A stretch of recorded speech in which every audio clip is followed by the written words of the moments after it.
But every Cinderella story, there's a moment that you can point to, and the years gone by, and say, that is where it all began. That's when it became real. And that was when Sammy Hagar, pulling out of the event in San Antonio, you step in last minute, you had your own guitars, but it was all hired in kit.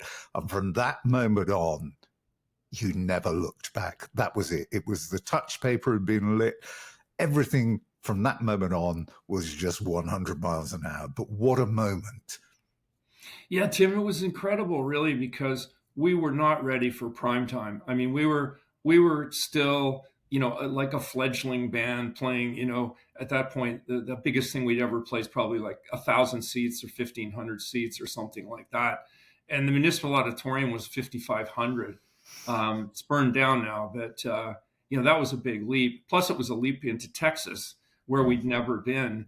And we were thinking, oh well, there might be a lot of ticket refunds when Sammy he bailed out on the promoter. I mean, he did us a huge favor when he did that. He went to open for Kiss at Madison Square Garden. The promoter called us because we were getting all this airplay, and it's a fairy tale story. And he said, "Well, you come down here." And I said, "We were like, well, won't you have to give a bunch of refunds?" And they went, "We don't think so. Like your record is just like knocking it out of the park here in San Antonio. We think that, we may give a few refunds, but we also get some uptake. It's hard to say." The darn thing sold out clean. There wasn't one seat available.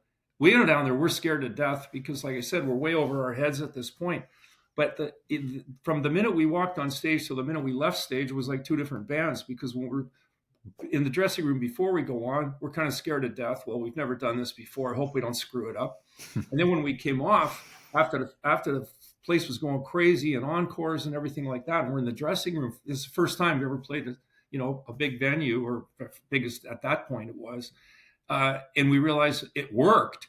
Suddenly, the proof's in the pudding, just like that in one show, and then all of a sudden, your confidence level goes through the roof, and all of a sudden, playing venues of that size, let's say, didn't really mean much, and it was just like rinse and repeat. We can do this.